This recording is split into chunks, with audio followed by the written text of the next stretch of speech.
Now we are. Hi, everyone. Welcome to CTFSN's virtual day service providers meeting.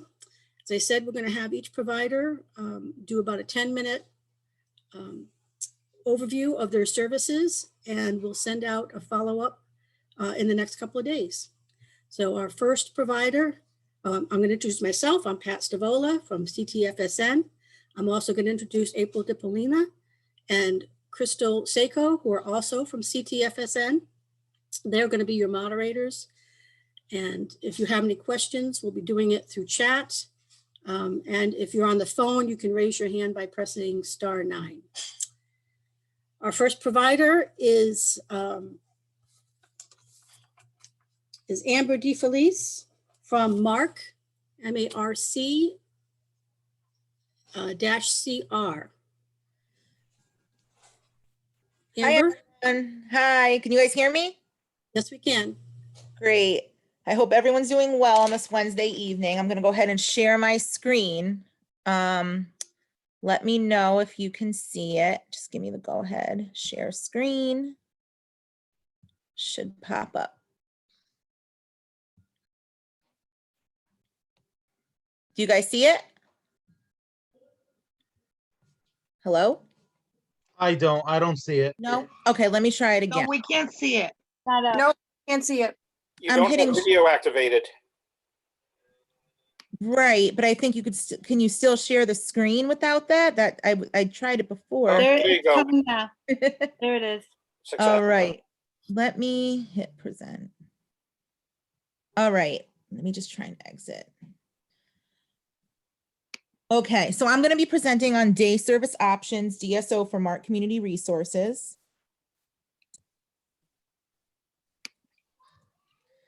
I'd like to thank our sponsors, as always, for supporting us. I'm the Director of Day Service Options. I've been with MARC about 2.5 years. Prior to that, I did start off at MARC as a residential manager, overseeing 3 group homes. So I'm very excited to now be the Director of Day Services at MARC. Serving our community since 1955, over 65 years of empowering people with IDD. Our service areas include Middlesex County, Hartford County, and the Shoreline. The services we offer, even though I'm going to be presenting on day services, DSO, employment, residential, adult skill development and leisure, adult individual support, and outreach and advocacy. So before I go to the next screen, I'm just going to give you a brief overview of the DSO programs. Utilizing the person-centered approach, we help people determine the programs they wish to participate in based on their needs and interests. All of our DSO programs are based on community inclusion, enrichment activities, and life skills. We offer a variety of programs focused on achieving individual goals while allowing experience with diverse forms of art, health, and fitness. Some examples include music, dance, appreciation, and therapy, low impact exercise, nutrition, and cooking. We also volunteer at various parks and nature centers. We also include iPad and technology skills into the day. MARC continues to seek out opportunities that will enhance program participants at the MARC experience. School to life transition services are available also at MARC to help prepare students with their approaching adult roles. We will work with the families, boards of education, and individual PPT teams as early as age 14 to help in the process as a fulfilling and happy life in their school careers. We are also fortunate to have a behavior health specialist on staff support to support the individuals if the need should arise on an ongoing basis if necessary. We have 3 DSO programs, and I'm going to go to the next slide. Prior to that, I'm just going to review the programs. Our DSO Classic program better suits individuals who require more medical support and/or seniors or retirees. Our second DSO program is our Contemporary program, which provides many volunteer opportunities and multiple life skill programs through the day. Last but not least, our Custom program is our newest program. This program provides a structured environment and schedule for participants who need a more routine regimen. All activities are person-centered without inclusion from others. All of these programs encourage community activity and volunteering. In each DSO program, there is also a week, each month dedicated to cultural competency. During this week, programs discover different cultures and backgrounds and incorporate that into activities such as music, literature, cooking, and art. Community outings have been very limited since COVID-19, but when the weather breaks, we are planning more park outings along with other meaningful outings. These are just bullet points of our DSO programs. So the first one, as mentioned, was our classic program, seniors and retirees, participants who require more medical support, life skill building, and volunteering. This is our contemporary program, and that's actually a picture of the gardening club that we have started at Mark in this program. Again, volunteer opportunities, daily living skills, and of course, increasing independence. This is a picture of our contemporary program, Giving Back, Fellowship Church in Middletown, making food baskets during the Thanksgiving season. And this is our custom program, highly structured program, one-to-one support or small group, community involvement, community skill building, and daily classes, including virtual. So this program actually holds a virtual class for all of our participants at home who are not ready to come back to our program yet. When life gives you lemons, make lemonade. And I would love to present our 4.5-minute video on what occurred during the pandemic. It was tough for everybody, and this is what Mark did. I hope you guys enjoy.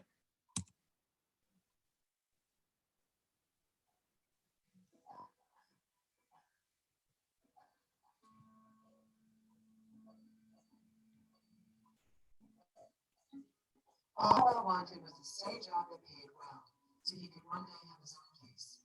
That's all I want in life, my own place with my own stuff, he said. Well, we'll have a steady job at FedEx. Working for We can barely hear it. What's that? Well, I can barely hear it, that's all. Can everybody else hear it? No, we can't hear it. Oh, I'm not sure why. It's on the highest and it's also playing on my laptop.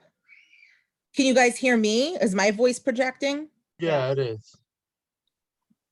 At least for me anyway. I'm not sure. I tested this before and it worked. I'm not sure why. You can't hear it at all. We can hear it a little.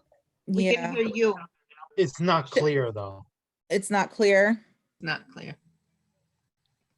Okay, so I'm not sure if, should I continue to play it or should I just? I mean, it's up to you. It's your presentation, right? Yeah, it's part of the presentation. I'm a little bummed. I'd like Why to, don't you play it and tell us about it? Okay, We can see the pictures just fine. We just would like to know what it's about. okay, let me try one more thing.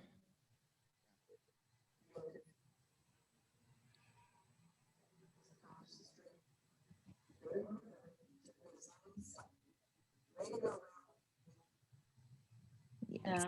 You guys couldn't hear it? No. No. Oh, that's terrible. I don't know what, if it's the PowerPoint. Okay, well, I apologize for that. Let me just stop it. I apologize for that, guys.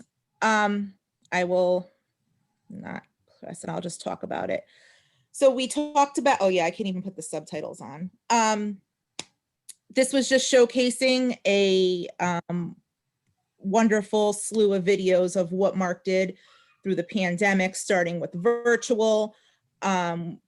We started off with, some virtual classes. Our virtual program is now up and running, and we have between 30 to 50 participants logging on, which in the beginning it was like only 10. So we're very excited that we've developed our virtual service programs for individuals and participants who are not ready to come back.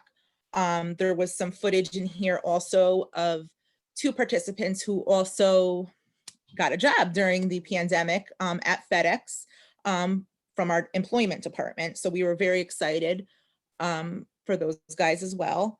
And just the socialization and what we did for the guys in the group homes at Mark, all the activities, parades, birthday parades, just trying to keep everybody busy during the pandemic. And I'm sorry again that this wasn't playing. I'm a little bummed.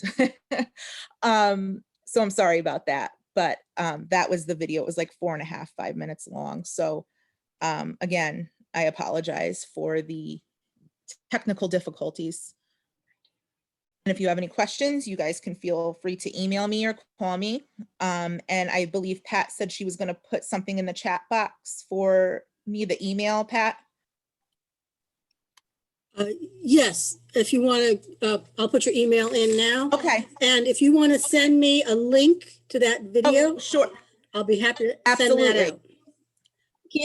I can't send the video, it's too big, but I can send a Oh, link. okay. So a link to the PowerPoint presentation. No, yeah, or the video, if that's what the video you were going to show. Gotcha. Okay. I will do that.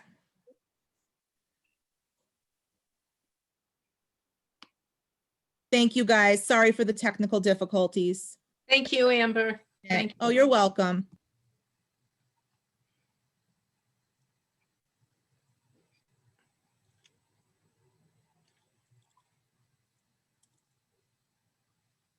Okay, do we want to go to the next speaker? We're going to introduce Christy Chandler from Chapel Haven. Christy? Hello, everybody. Yeah. Hi, Pat. Thank you so much for having us. So I am Christy from Chapel Haven. I'm the director of admissions there. And we are located in New Haven, Connecticut, right in the Westville neighborhood. Let me just get my slideshow going in the right area. There we go. And we also have a whole range of programming options available at Chapel Haven. Today, I'm definitely going to talk to you about our day service option called the Community Life Program.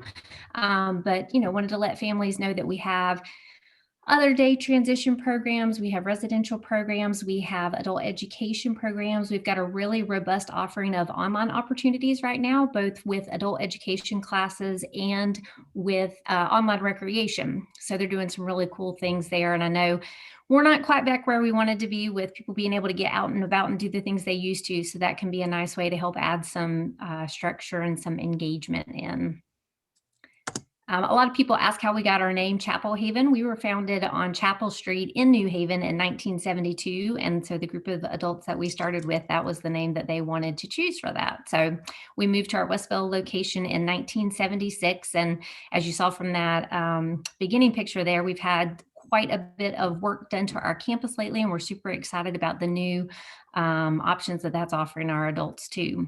So our Community Life Program is our day service option program. So for those adults who have funding from DDS, that's a DSO budget, that can fully fund this program.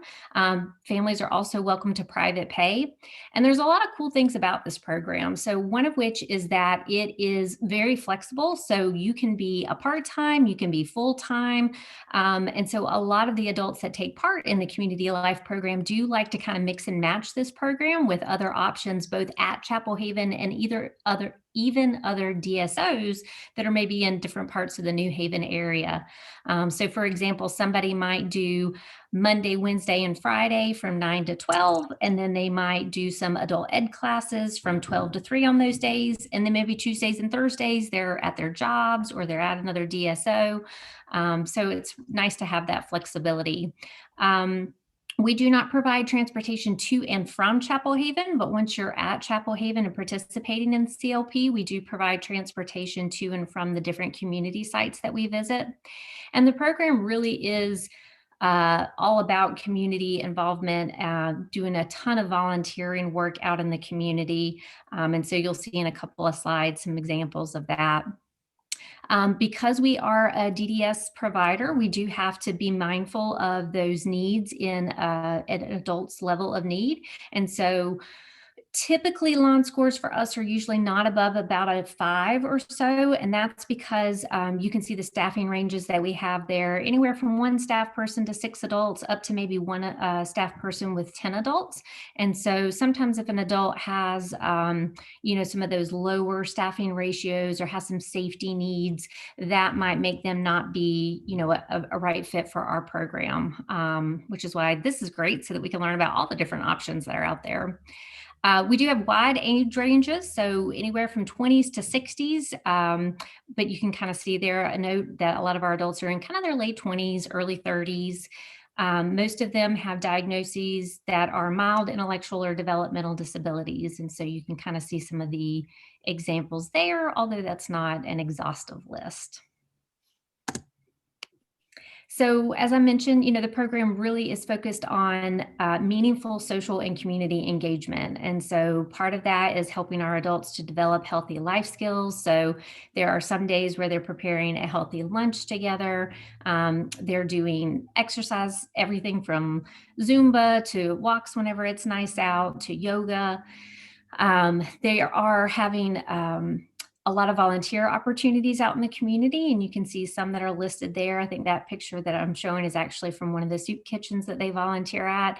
And at one point we did total up the number of volunteer hours that they contributed back to Greater New Haven, and it was really quite impressive. So every day for probably 4 hours or so a day, there are multiple groups out that are, providing services to these settings. So we're super excited about that. And then we're just out in the community doing fun stuff, going to the movies and lunch and checking out the art galleries and, going to the libraries and things like that. There's also, seasonal crafts and activities and, learning how to do some free time management as well. So here's an example of what a schedule might look like. Morning meeting, that's just kind of, talking about current events, what's going on in everybody's life, exciting things that are on the horizon.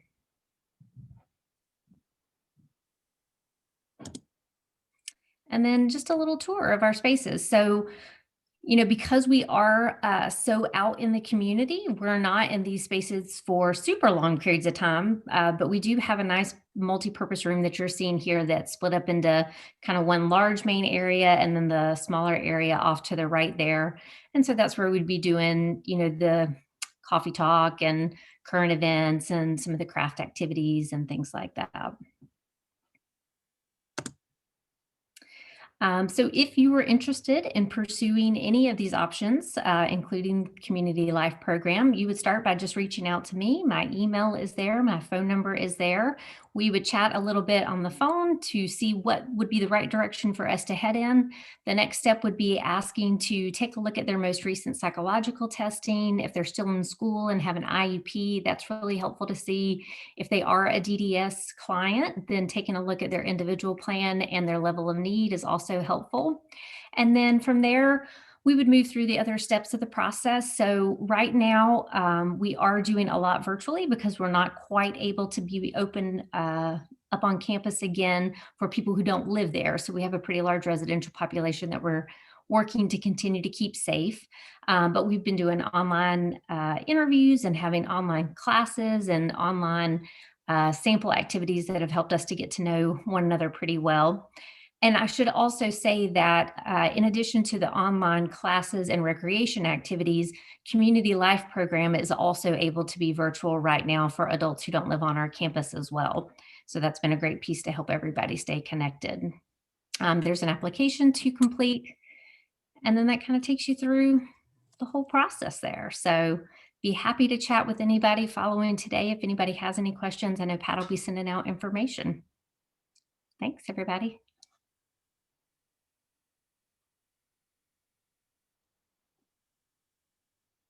Thank you, Christy. That was great. Okay, our next speaker is from HARC, and it's Kimberly Paluska.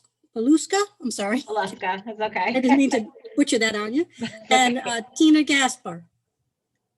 Hi, everybody. I'm just gonna share my screen, see if I can get this to work. Hopefully.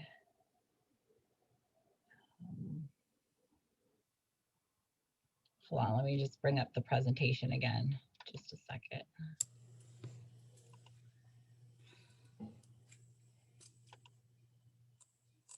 There it is, okay.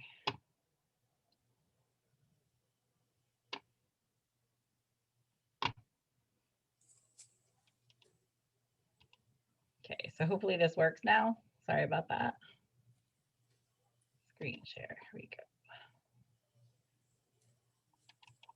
There we go. Okay, can you guys see that okay?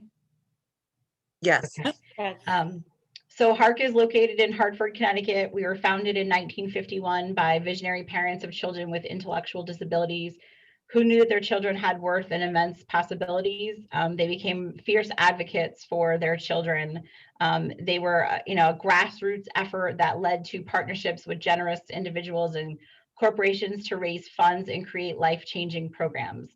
Today, HARC provides special needs support for a lifetime. Our services begin at the birth of a child and support them throughout their life journey. Currently, we're offering virtual services through Zoom, HARC's website, and the HARC Connection Corner Facebook page. Our catchment area includes the greater Hartford area, and most of our individuals are funded by DDS or private pay. Our day support options include 3 robust programs tailored for the individual based on their needs and interests. Our programs include our Bolova Center, our Life Enrichment Program, and our Group Supported Employment and Employment Readiness programs. Just to give you a brief outline of what our Bolova Center is, this program focuses on enhancing many life skills of people with significant cognitive and physical involvement. It encompasses activities in various domains, including physical restoration, educational activities, social adaptations, vocational skill development, fine motor enhancement, leisure activities, personal care, safety skills, community involvement. We also have a robust wellness program that includes, a hair salon, nails, massage therapists, and all the activities are tailored to the individual needs of the individuals we serve. The population served is people with significant cognitive involvement or pervasive medical care needs over the age of 18 who have possibly recently graduated or age out of the school system. Our Life Enrichment Program provides our older individuals the opportunity to participate in a variety of activities that will keep them invigorated and engaged. I cannot talk tonight, I apologize. Population serves includes seniors with intellectual and physical disabilities who are retired, semi-retired, or who have not worked but want to remain active and vibrant, typically 55 to 99 years young, as we like to say. Tina's going to talk about our supported employment program. Hi, everybody. My name is Tina Gasper, and I'm the director of our employment services program at HARC. Supported employment, we have been serving people for over 30 years in supported employment. And we've been filling an important human resource niche, which workers are needed to help fill an employment gap. Supported employment helps participants find and keep meaningful jobs in the community to maximize each individual's potential and helps employers to find and keep skilled and dedicated employees. Our population served are persons over the age of 16, typically 18. And our employment readiness centers, we have, right now we're running 3 different employment readiness centers at HARC in our building, in our main building. But we're also doing employment readiness, skill building through our HARC's Connection Corner on Facebook, and we're also doing employment readiness tasks and skill building on our Zoom activities that we provide pretty much each day of the week for 6 to 8 hours a week of Zoom activities. So employment readiness, we prepare our individuals for meaningful jobs in the community. Our employment readiness bridges the gap between skills acquired in the person's educational program and skills needed for a productive life in the community.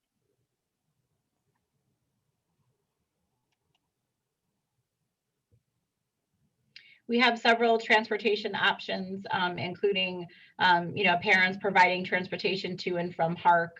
We have paratransit, ADA, Connecticut Transit. It's a door-to-door services. About 80% of our current individuals use ADA to get to HARC. Once you're at HARC, if you're going off to a job site or skill building or community, we would provide the transportation, to those sites. families, schedule pickup and drop off using ADA. DDS provides funding for ADA, and it's based on the needs of the individual. ADA is reliable. It runs 7 days a week, 365 days a year. HARC is one of the largest ADA providers, and transportation can be arranged based on an individual's needs and the size of the group. So if we had one group coming from a certain population, a certain town or a certain area, and there were 6 or more of them, we could arrange that as well. Unfortunately, that is currently on hold due to COVID-19, but we are also on a bus route. And so mine and Tina's emails will be put, Pat will, share that information later. And thank you guys very much for having us and letting us present. Thank you, guys.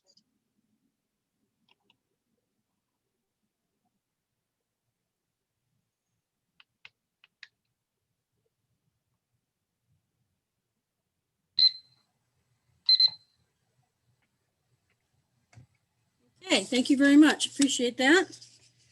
Okay, our next presenter is Sonia Mclean from Changing Images Adult Day Services in St. Vincent's. Hi, Take it away, everyone. Sonia. How's everybody today? Hi, I'll bring you greetings from St. Vincent Special Needs Adult Day, located in Stratford, Connecticut on 975 Oronoke Lane. We have served over 100 and maybe 30 individuals. Right now it's kind of low due to COVID. Our adult day services. We are incorporated in 1955 as an affiliate of the United Cerebral Palsy Association, and later as an affiliate of St. Vincent's Health Services in 1987 to reflect the diversity of disabilities treated, new programs being developed, and broadening the geographical area being served.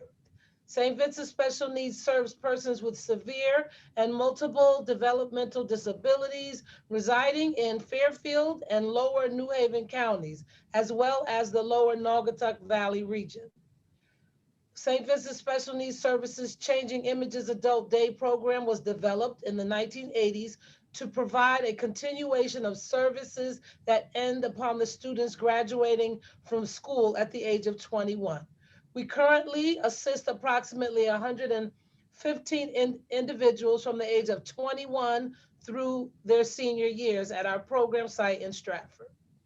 St. Vincent Special Needs is funded primarily by the Department of Developmental Services and the generosity of private organizations.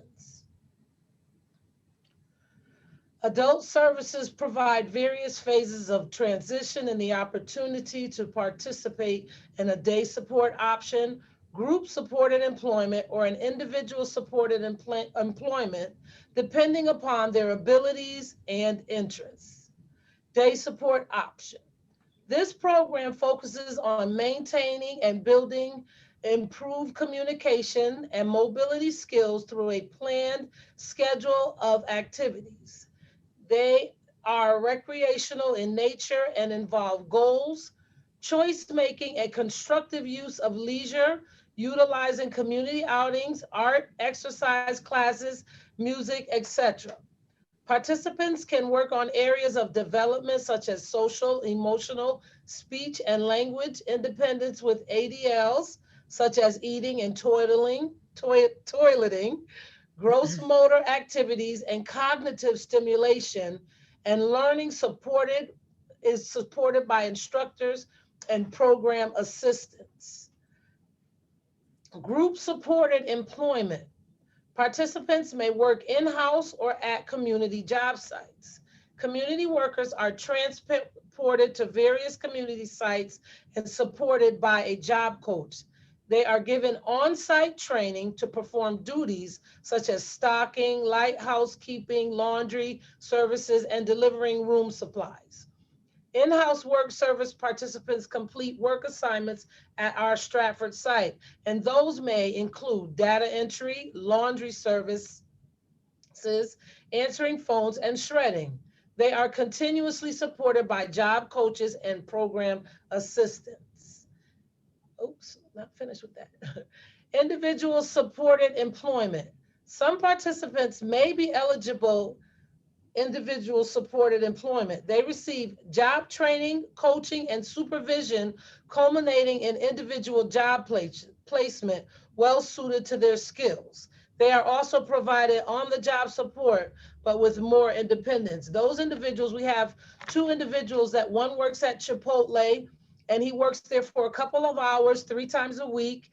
And we have one of our job coaches who will go out there on one day that week just to supervise and make sure that he's getting along all right, and he's doing his job, and or if he needs any assistance or guidance. And we have another individual who works at St. Vincent's Hospital, cleaning up in the cafeteria and doing work in the kitchen. And he works every day. And again, we have a job coach who goes out once a week for about 2 hours just to watch him, to help him, to support him, so that they know that they're not abandoned. We don't just throw them out there, but we're still there to continue to train, and allow them to be productive in their work area. Ancillary supports. There are 2 nurses on staff as well as med certified staff. All our staff are med certified. Again, 2 nurses. We have occupational, speech, and physical therapists available for consultation for feeding, mobility, and speech guidelines. They do not provide direct services. However, they will refer them to an outpatient service or home health service. They will also consult with New Motion Wheelchair Company and Biometrics, who will come to our day program to consult with the therapist and perform repairs and fittings as needed as well. These are some of the activities that we do. We have a trick or trunk. We have about 26 vehicles because we do provide transportation. So those same vehicles we'll bring to the back into the parking lot and decorate them. And each classroom, we have about 10 classrooms. Each classroom will provide snacks and decorate, and everyone has their costumes on, and it's just a whole lot of fun. We also have our tailgate party. We decorate the vans again. All the guys put on their favorite jersey, their favorite football team, and they just have a good time. And again, they have food, and everything is made to the consistency of what each individual needs, whether it be pureed or chopped or ground. We make sure that everything fits each individual. We do provide transportation to and from our day program, as long as you're in the vicinity of where we do serve. Again, that would be in the West region and the South region, but only certain parts, Fairfield County, parts of New Haven and Sonia.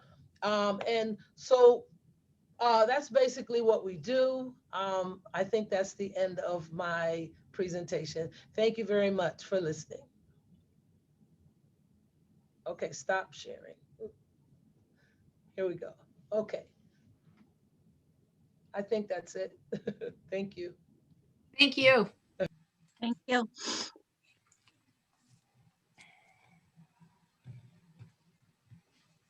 Okay, I think the next person we're going to have, thank you very much. We appreciate that, Sonia. We have Marrakech, Amanda Pirillo. Hi, everyone. Let me get. Am I saying that right? Is it Marrakech? Yep, Marrakesh. Marrakech. Oh, it is Marrakech. Okay, I wasn't sure. In West Haven. So go ahead, Amanda. Yep. Let me just start.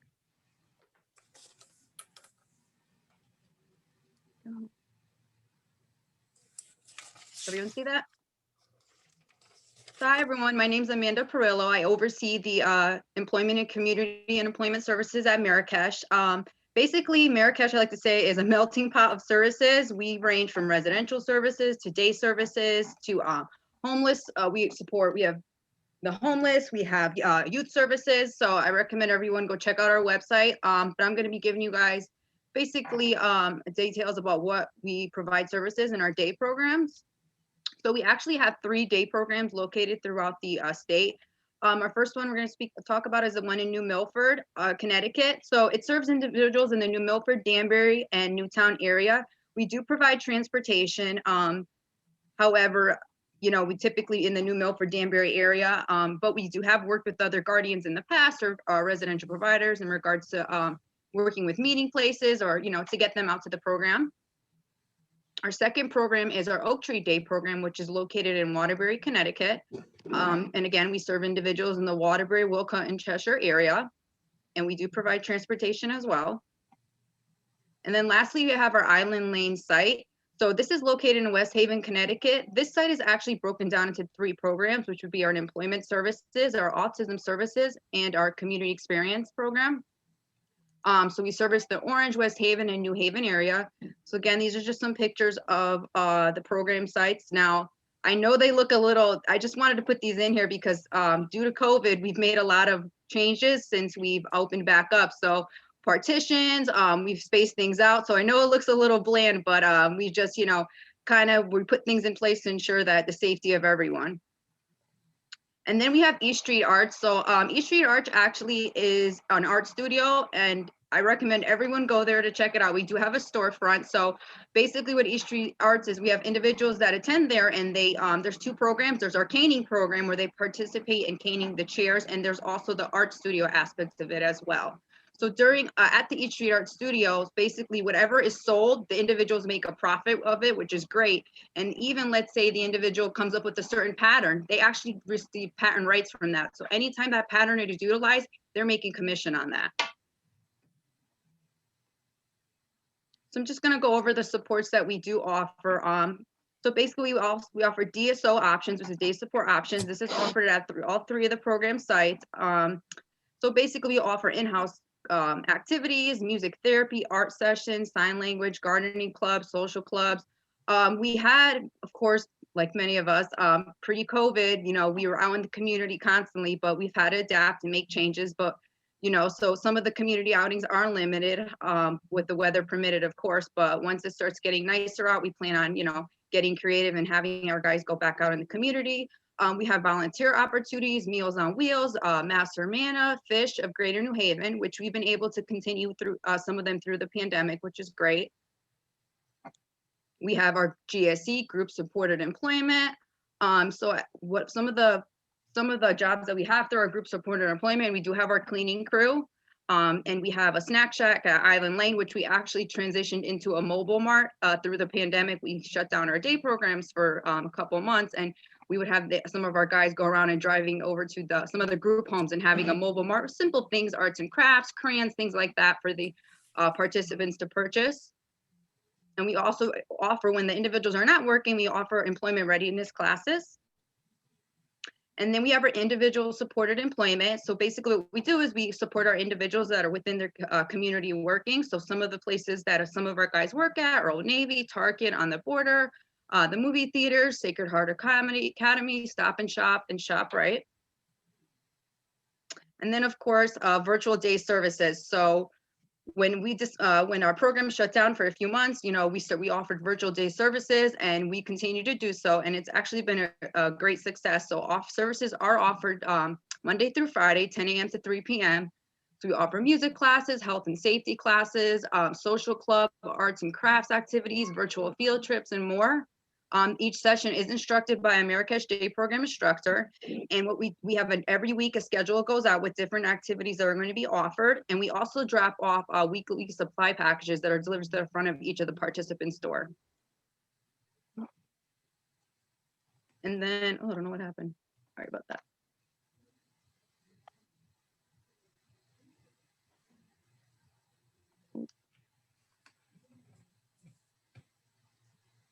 Sorry about that. And then basically, I'm just going to go over what the transition planning process is with us. So usually we receive a referral packet that's submitted by the DDS case manager. Then the next step is we tell our guardians to come out, do a tour of the facility. And if they're so interested in that, then a member of the day program team would come schedule a visit with the individual.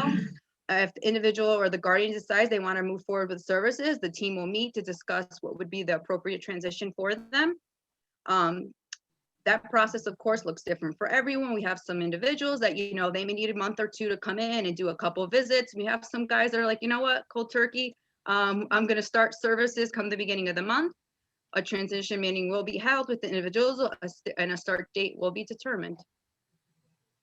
So that's pretty much it. Can't think if there's, but thank you guys for letting me give you a little information about our day program. And I'll leave my email in the chat box if anyone has any questions, or they can reach out to me or anything. Thank you. Great. Thank you very much, Amanda. That was great. We're getting a lot of questions, so we will have a question and answer period at the end. I thank everybody for being patient with that. Our next speaker is the Lighthouse. We have the the provider is the Lighthouse. The speaker we have is Will Robinson. Go ahead, Will. Hi, everybody. And I'm going to screen share with you.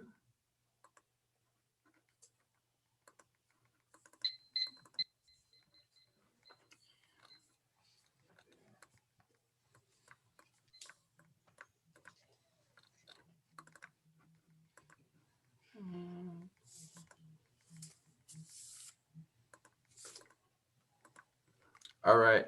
Thank you guys very much for having me. April, Pat, thank you again for having me. Appreciate it.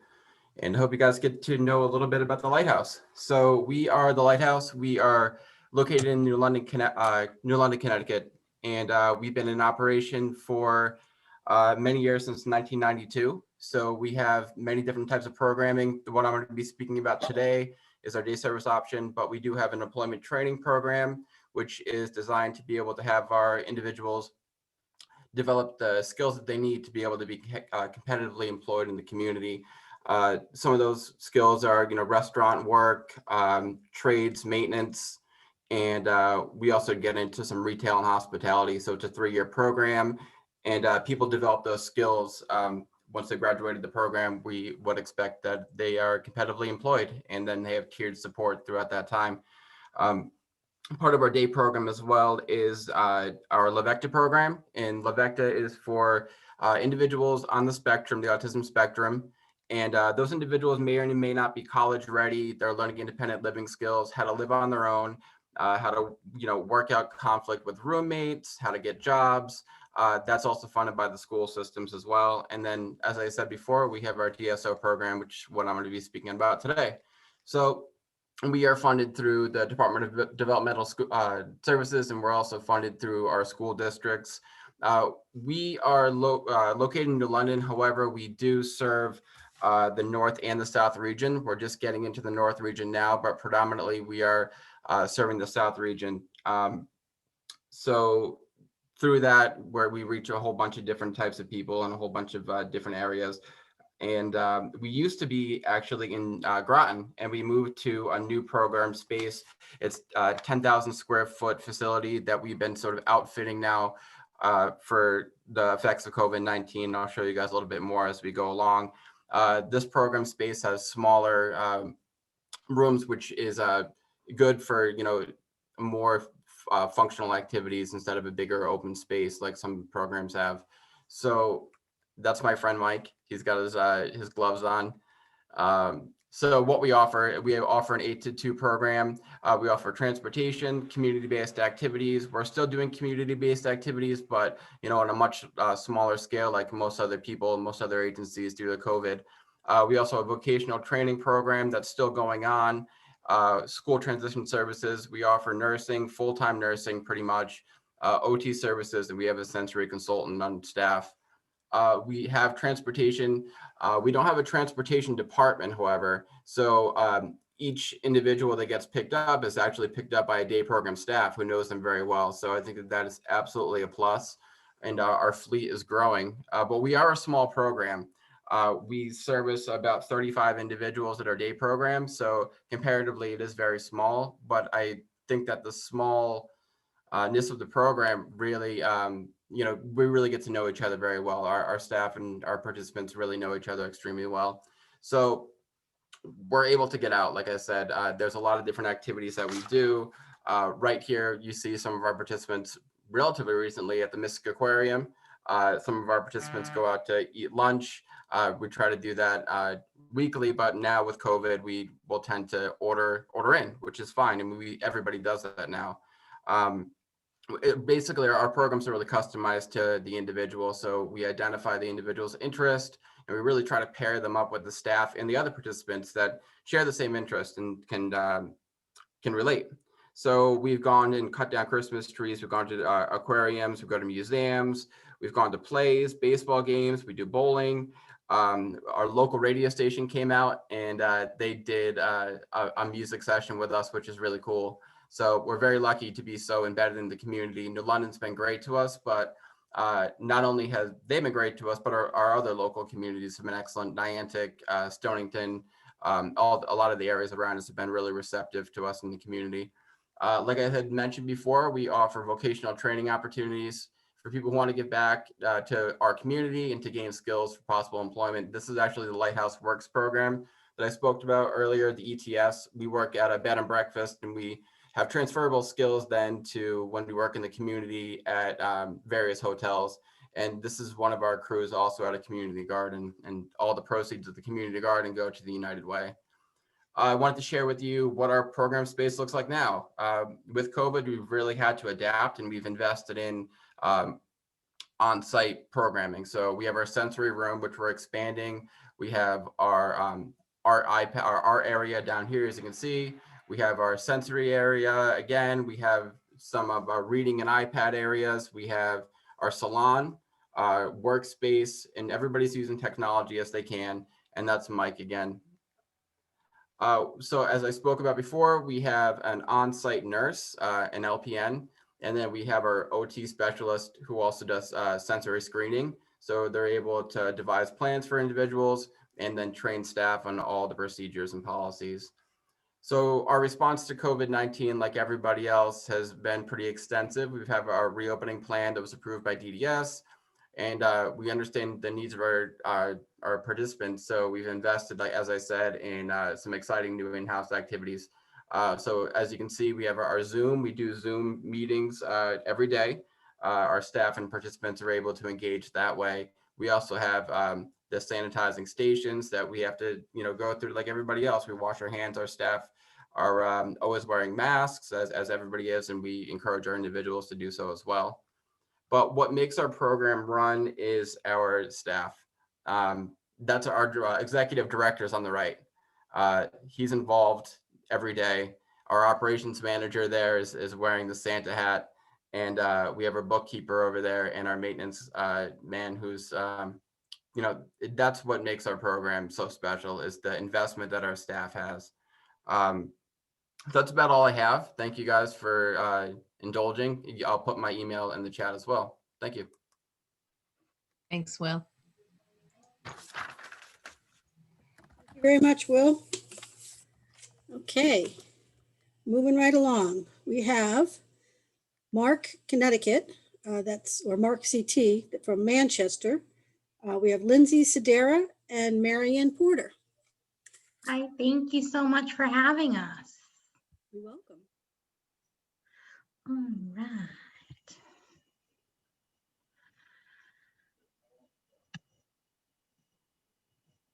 Guess we have to do it the other way. All right, I hope everybody can see the presentation. You can see it. So my name is Lindsay Sedera. I am the project search coordinator and individualized supported employment coordinator at Mark Inc. of Manchester. And Marianne Porter is the senior center manager, and she's going to tag team the end of the presentation. So we offer a variety of programs at Mark, but I'm only going to talk about a few today. But we do have a senior center. We are very, we make sure that we are part of the advocacy program, residential employment, which is competitive employment outside in the community, group supported employment, our DSO, our project search program, and our virtual services program, which we're celebrating 1 year of pretty soon. So as I stated, our employment program is our largest program. We are embedded in the community in Manchester and surrounding towns.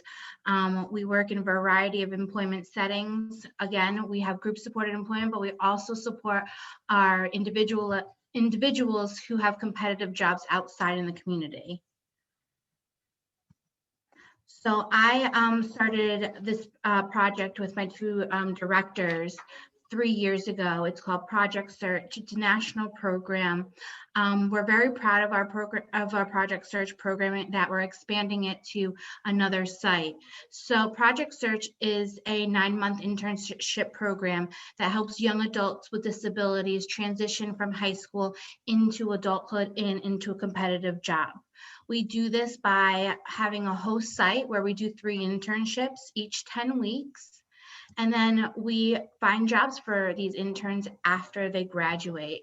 Our host sites are Goodwin University, and we're expanding to Hartford Hospital this coming fall. So we're really excited. Our program has definitely gained some national attention. We've been on the Project Search national website, and we're very proud of all the work that we've done and the great work that our interns have done. This year has been a little bit different with COVID, so being able to teach competitive skills out in the community has been a little bit harder. So we've been making sure to teach skills that are definitely transferable. My interns have been making marketing videos and learning all about different skills on Zoom.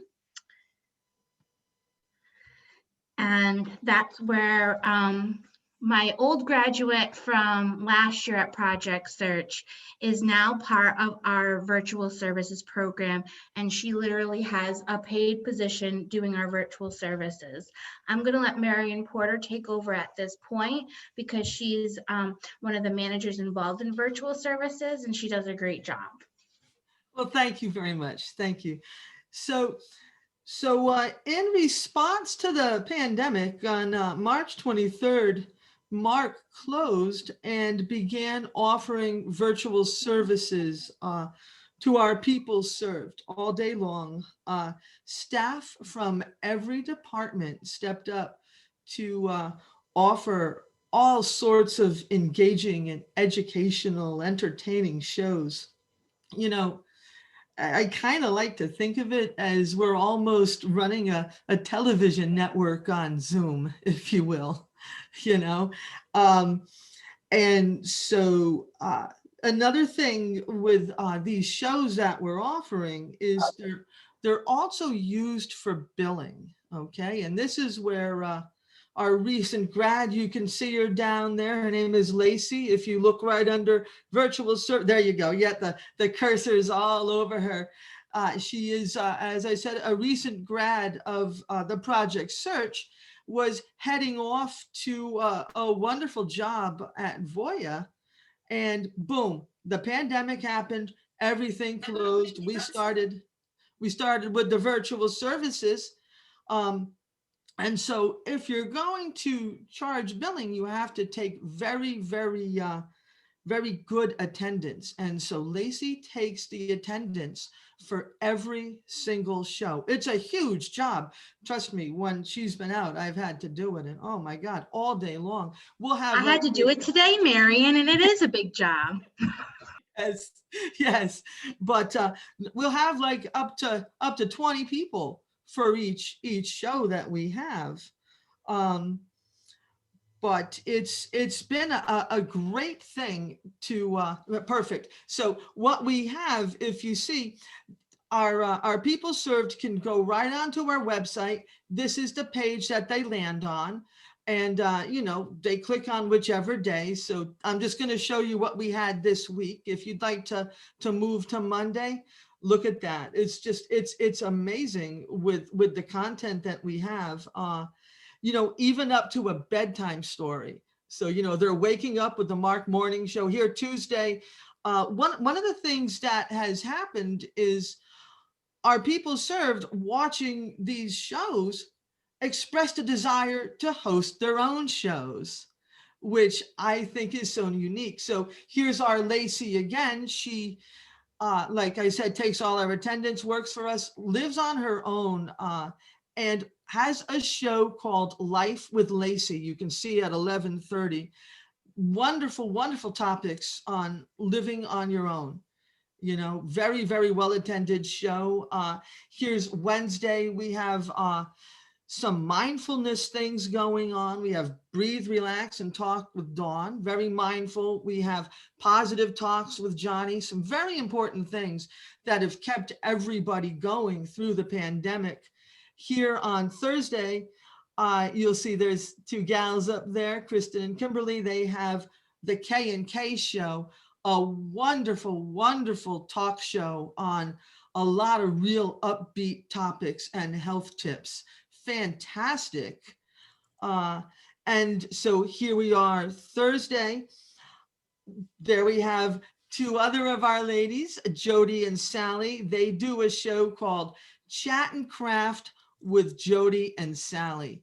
A lot of further upbeat topics, and they sit and talk about crafts. Sally makes wonderful blankets for everybody. They have little easy arts and crafts stuff that they can do. And if you also notice, where are we on Thursday?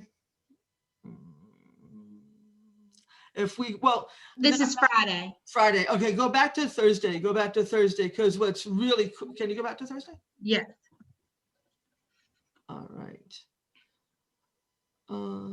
So if you see at 3 o'clock, we have a show called Fun with Color. There's a local artist from the community that volunteers once a week to teach a whole bunch of really neat art concepts. And she's actually donated art kits to everybody that attends that show. It's fascinating. This is a wonderful thing that has happened, because so much good things has come out of the pandemic and come out of having virtual services, where all of our staff that have stepped up maybe might not have had such an opportunity to show their gifts and talents. And here we are, our people served becoming so inspired that they're hosting shows, people from the community getting on the bandwagon with what we have. And I think if you could go to the next slide after Friday. And just recently, we have added a whole bunch of video on demand content. So if you look behind this, we've got for cooking, this isn't clickable, I'm afraid. There's a bunch of probably 10 videos of simple things to cook. Each one of these things, for those that, if they can't make it during our program time or it's the weekend, plenty of things to keep them active and engaged, and we're very proud of what we've created here. And we are coming up on 1 year, and to celebrate it, we're having an award show that we're playfully calling the Zoomies. We're gonna recognize some of our people for what we're doing. So if you have any questions, I think I saw a few come across in the chat, but if you have any questions, we'd be happy to answer any of them. Yes, I was trying to look while we were talking. I apologize. I'm going to stop share so I can see them. Sorry, Lindsay, can we wait until the end of the presentations and we'll address them then? That's why I put in, that was for you guys specifically about the video. Of course. Right. I was just saying that I acknowledge them. Right. Thank you.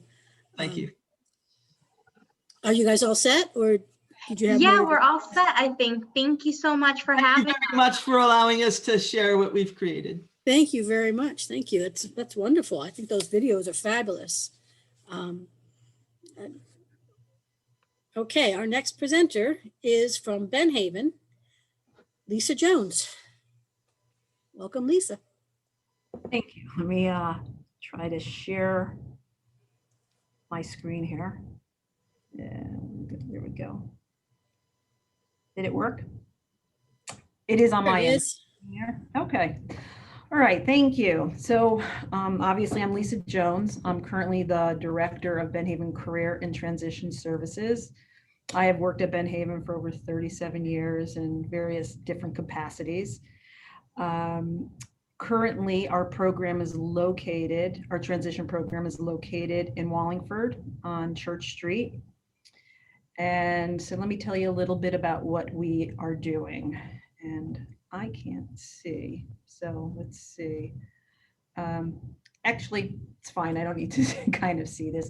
Our program is very individualized, and it really focuses on 3 main areas. One is post-secondary education, meaningful employment, and then, you know, supports that somebody would need to live and work and survive and thrive in a community.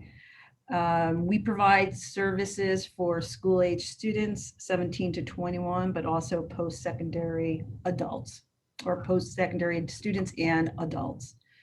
Our goal is really to provide competencies in developing independence in individuals and helping them achieve their goals. And for us, each person's goals are very different.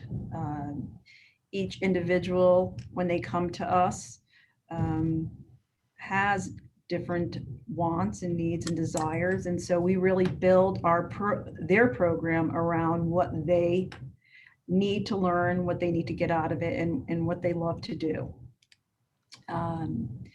We have some certain areas that we do address. Our first that I'm going to talk about is learning. We provide tutoring services. We help support people to either explore college life or achieve a degree in the area that they would like, or certification programs. The unique piece of our program is that we help support you at the college of your choice, as opposed to one college and that's where we would go. So when we first meet with the individual, if college is something they want to pursue, we decide, or the person decides and lets us know where they would like to go, and then we help support them. And each person's is different. The level of support that somebody needs really does vary from person to person. We work on, whether it's out in the community or in our building, anything from along managing resources, money management, consumer skills. I will tell you our philosophy, and COVID, as everybody has been talking about, has changed us up a little bit, but we really want to be out in the communities where people live, where they go to school. So most likely prior to COVID, and when COVID seems to get better, we will be on college campuses at people's work in their home communities, as opposed to people coming to our building. We do have classes that happen here. If it makes sense for somebody to come here and join, if it makes sense for somebody to join in a group, they can do that, but that's not written in stone. It really is, again, based on what the person needs and wants. We also have our vocational. I should say our first goal with the individuals who come to us is seeking paid employment. But we also do other things in for those individuals who are trying to gain information as to areas of interest, career paths. So we do assessments, exploration, internships. We also do work on pre-employment skills, such as resume writing, job search, job applications, interviewing skills. We have job coaches that will go with the individual if needed. And most times in the beginning, we find that there is some level of need to be at the job with somebody. And we also have certified staff who we also do customized employment. Let's see, and I don't know why the slide is not moving. Let's see.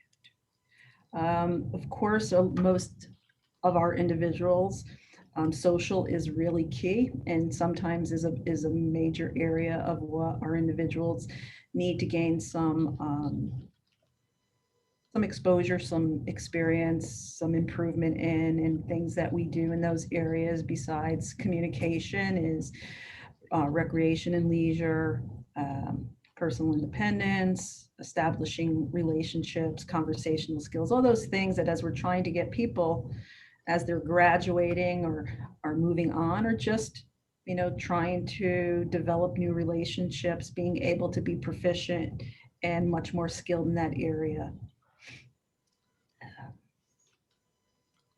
Personal, we're working on self-advocacy, accommodations, executive functioning skills, daily living and personal skills, transportation. We have helped people learn how to take the train, the bus. We've had some individuals who are driving, and we have helped them go through the whole process of studying for the exam. And then if they needed some help in safe driving, we have done that as well.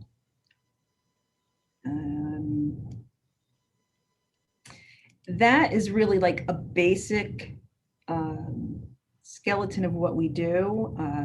I will kind of again say that no one program is the same, and it really gets built by the person with the team, and that team would consist of obviously the individual as the main person, family, and our team here. I will put my email in the box. If anybody has questions, I'd be happy to talk on any of these areas in more in depth.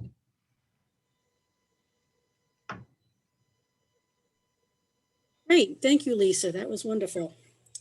All right, we're moving right along here. We're actually staying very, very good on time. I've been watching the clock. Only one person went to exactly 10 minutes. We are doing good. We're doing good. Good job. Okay. Our next presenter is from Vista Life Innovation, Stephanie Folks. Thanks, Pat. Thanks for having me. Hi, everyone. My name is Steph Folks. I'm one of the admissions managers at Vista. Can you all see my screen? Did I share it? Yes. Awesome. So we are located on the shoreline of Connecticut. We serve adults with disabilities age 18 and over. This is just the background photo here is kind of where we're lucky enough to live, work, and play here along the shoreline in Westbrook and Madison, Connecticut. And folks typically come to our program when they're looking at our Discover program, which is a residential training program. But after they graduate from that program, you know, those folks are living and working and trying to learn the skills to become independent adults. Many of whom choose to live along the shoreline here and go into some of them go into our day programs. But folks who live around the surrounding communities and locally can also tap into our day program options. So before I get into we have 2 different day programs at Vista. Before I get into the specifics of each, there's some similarities for both of them. Yes. So our day programs are offered 5 days per week, Monday through Friday, 9 to 3. Our individuals that we serve, the member profile, it's quite a wide range of folks. They're all 18 or older, typically in the range of 20s and 30s, although we have folks who are 50, 60 years old. Really a diverse group of individuals. We have people with autism, Down syndrome, intellectual disabilities, ADHD. It's really quite a wide range of ability. Criteria for entry into the program, we do a functional skills assessment. There's a trial week for the day program to see if it's a good fit for them. And we're assessing their functional skills to determine acceptance. Really our primary focus is on health and safety because it is a group setting. It's a large group setting, usually around 8-to-1 ratio. And we're also really focused on community integration and doing stuff in the community. So we're looking at their basic safety skills and health skills. Folks are usually goal-oriented in our day program. So our individuals are typically working on individualized goals that they're striving for, typically a functional life skill based. So it's quite a wide range of things that they're working on. Folks are either coming to us privately, private pay, or they're funded through DDS, which oftentimes there's a plan that has goals on there. So we'll focus on those goals. Or people might come to us through their school districts, and in which case they have their goals listed on their IEP, and we help implement those in our day programming. We also have a transportation available for the local shoreline area. So we do have our own buses that we support folks to get to and from the program. But we also highly encourage the use of public transit. So we also train our individuals to use the bus line if that's something that's within reason for their skill level and ability.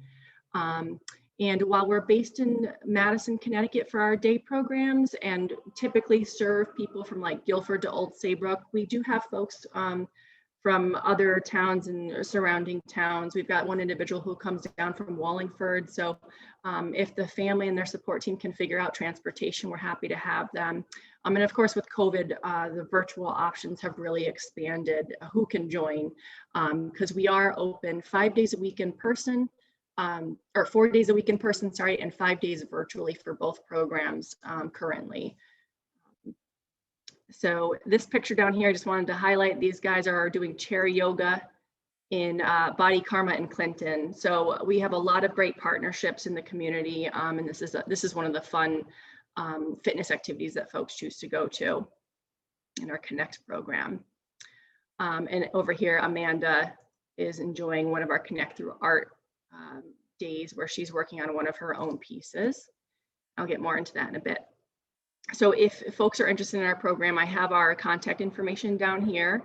It's simply just admissions@vistalifeinnovations.org. Just send us your interest, and either myself or my colleague Suzanne will reach back out to you and answer your questions and help you through the process. So our two programs, so Connect is our traditional day program. So in this program, we're offering vocational experiences to really help the individual work on soft work skill development. There's also fitness activities, social activities, group instruction, lots of fun to be had in this program. Like I said, a huge focus is community integration. So our volunteer work sites are out in the community. Of course, with COVID, we've had to limit that, and we do mostly on-site vocational training at this time. What's really unique, I think, about our program is folks come in for the day and they get to choose from a variety of options. There's different daily opportunities that they can pick from. So they don't have to be stuck in kind of the same thing day to day. They can pick and choose, and that schedule rotates throughout each month. And the other thing that I like to highlight is the social bonds that they create in this program. We really try to foster their relationship building skills, and we do a weekend planning group to help them make plans with one another, beyond programming hours, and help them kind of foster those relationships that they're building.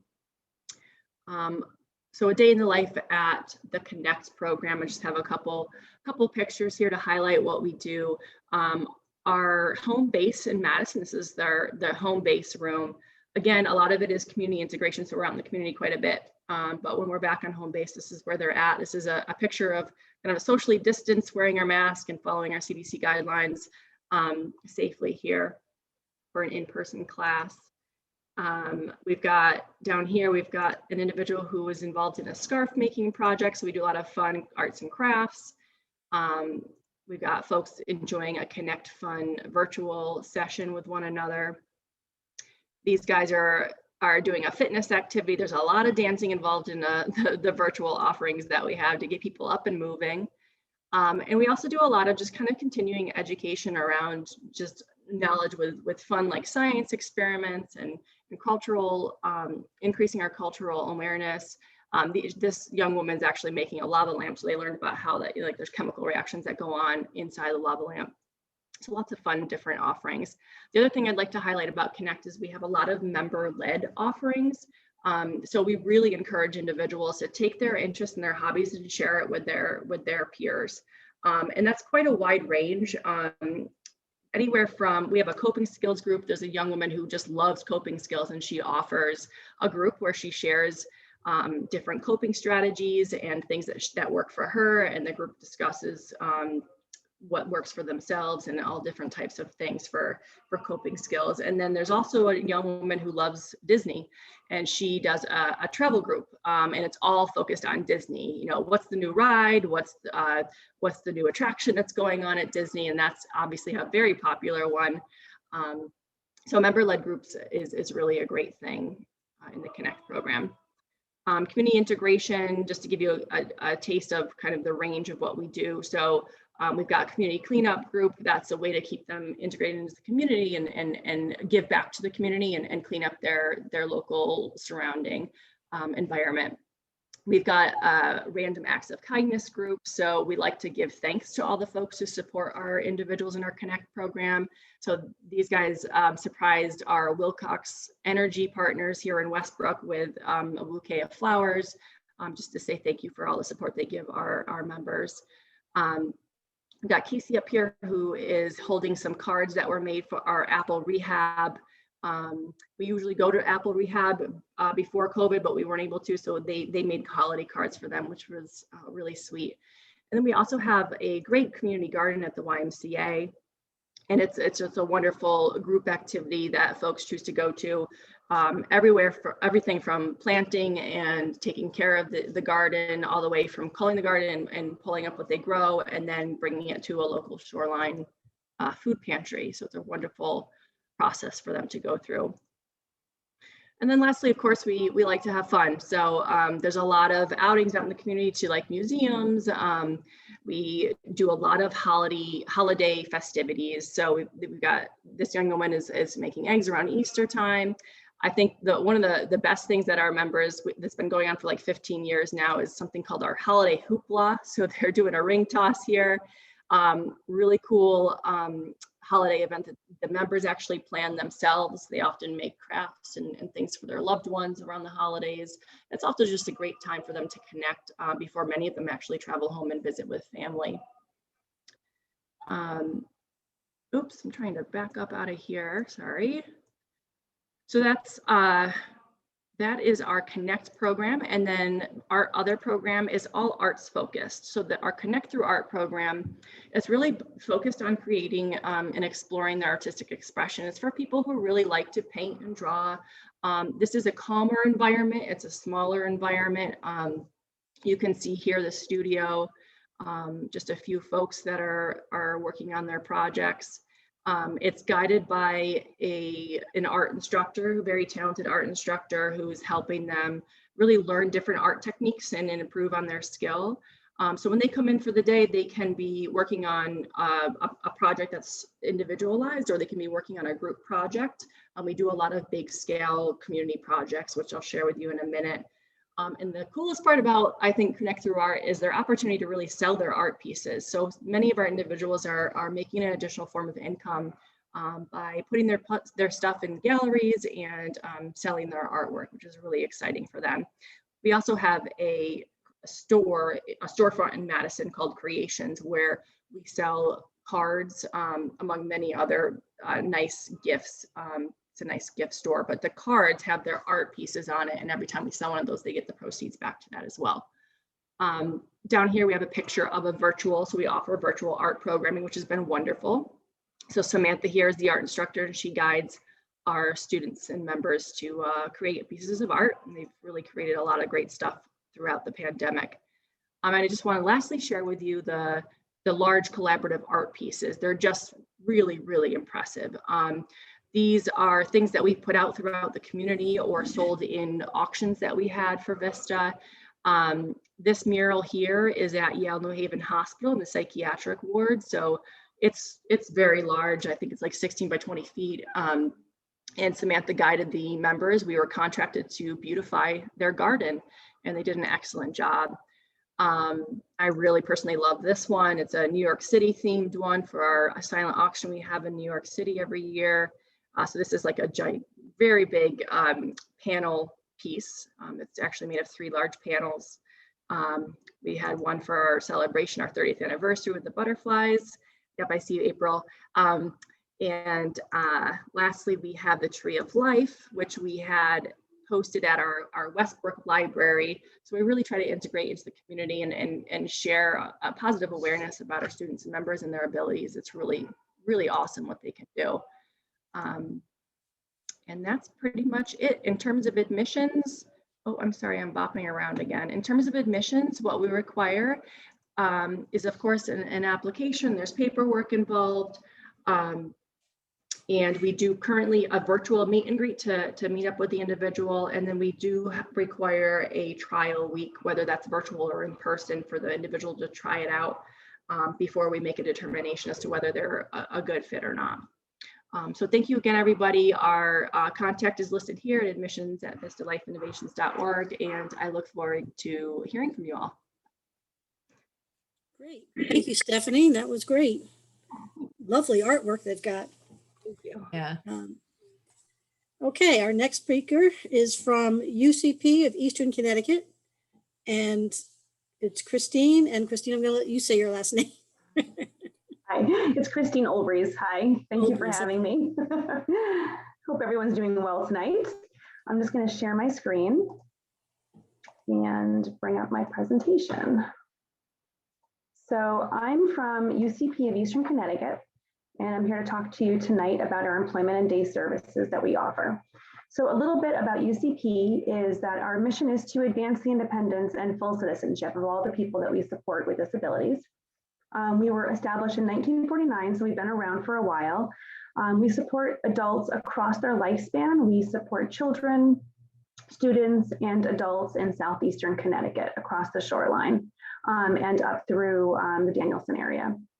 And we do support all adults with disabilities, not just people with cerebral palsy, so our name can be a little bit misleading, so I like to clarify that for people.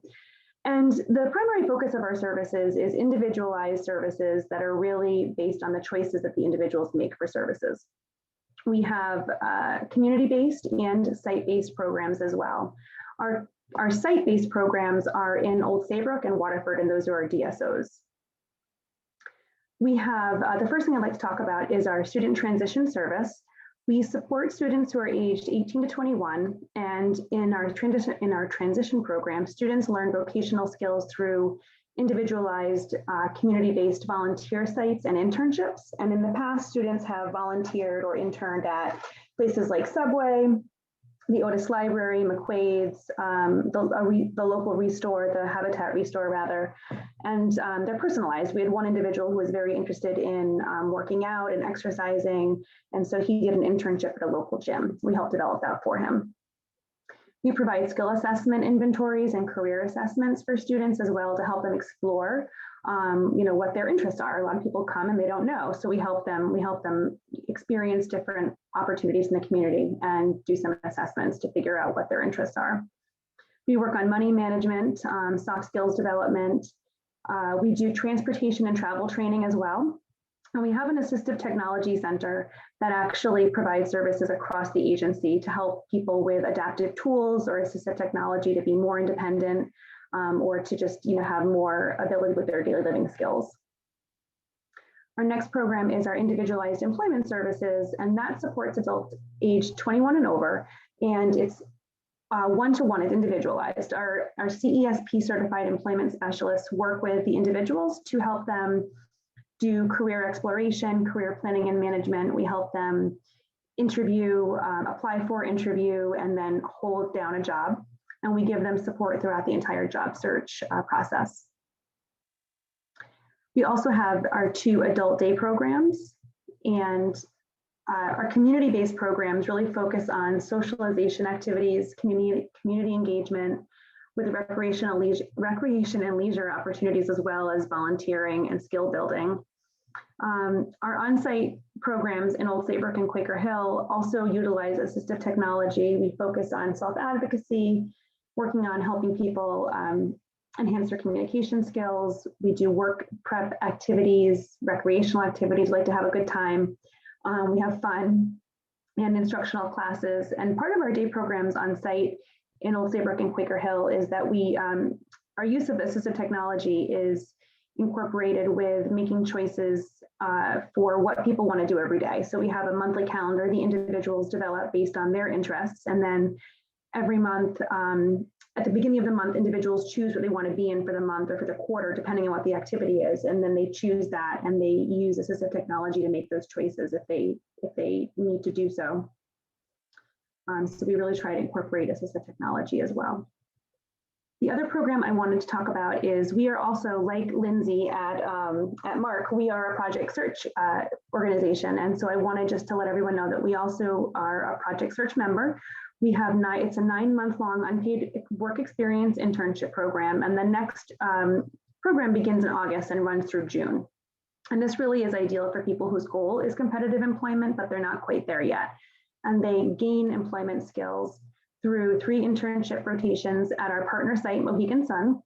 And the internships also incorporate a classroom component where they can learn employment skills in addition, soft skills in addition to the employment skills. The outcomes for Project Search, first and foremost, is meaningful, competitive, and integrated employment. Our interns really get some great work, real life work experience, and they gain skills that they can transfer to other jobs or use throughout their life. And it's also very individualized. The coaches and the skill instructors work with the interns to help them, learn the skills they might need extra help in. They give them great feedback. They help connect them to the host site supervisors. So it's really a business-led program where the interns are working on the site with the supervisors of the business. To be considered for Project Search, you do need to be between the ages of 18 and 34, and you would need to meet the eligibility and funding requirements for DDS, or you could be a student in the last year of high school who's going to qualify for DDS, voc rehab services immediately after the internship. And some selection criteria for Project Search. First and foremost is that you really want to be committed to the program for the entire duration, because you really need to be part of it for the entire time for it to really obtain the outcomes that are part of the program. You have to want to work. You have to be able to use public transportation if necessary. Ideally, you have some previous work experience, either volunteering, paid work, or school transition programs. And a sample day in Project Search is there's the classroom component from in the morning where they work on employability skills. You're at your internship site every day from 9 to 11:30. You do lunch with your coworkers at the business, and then you go back to your internship site and finish up your rotation for the day. And at the end of the day, there's like a wrap-up reflection time to further reinforce what happened on the job that day, to talk about things that were challenging or that went really well, just kind of wrap up the day for the interns. The employability skills meetings are focused on team building, self-advocacy, financial literacy, workplace safety, all of those things that come with working in the workplace and things that you're going to have to experience and work through when you're working. The application is to apply. You can apply at our website, which is www.ucpect.org. And there is an evaluation form. So either a teacher or parent or provider would evaluate you, the intern, with a rubric. And there's a self-assessment as well that the intern takes. And then we would also need to review the IP or IEP. And for this year, the deadline is May 1st. So if anyone is interested or wants more information, they can certainly reach out to me. And then just keeping in mind the deadline is May 1st for this year's August rotation. And that's pretty much it. This is all my contact information. I can put it in the chat box as well. And I hope to hear from folks if they have any questions or want to know more about what UCP does. So thank you very much. Great, thank you. Thank you. Thank you, Christine. I appreciate it. Well, we've got a lot of good information. We have one more presenter, or actually two more presenters, I'm sorry, from one other provider. From Sarah Inc. in North Haven, we have Terrell Goforth and Diana Acevedo. Yes. Hi, how are you guys? I'm going to share my screen now. Here we go.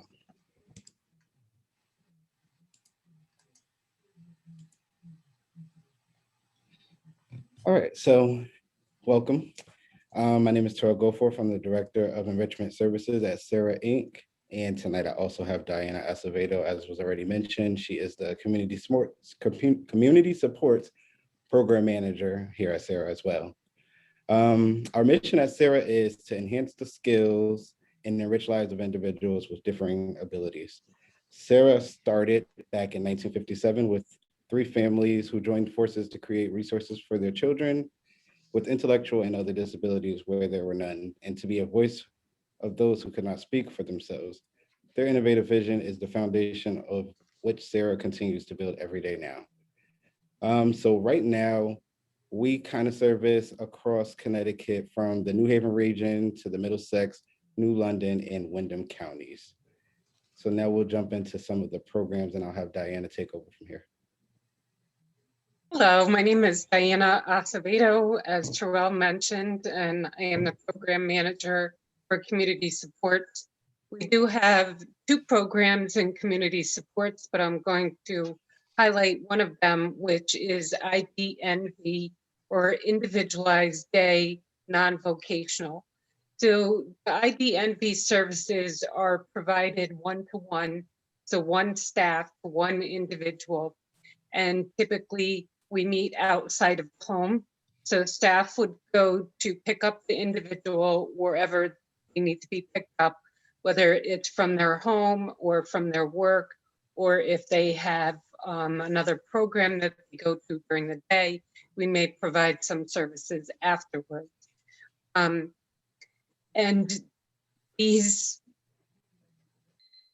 program, some individuals may not like to have group services or may want additional services beyond the group where they have one-to-one, again, with one staff. And this really gives an ability to be able to focus on the goals of the individual.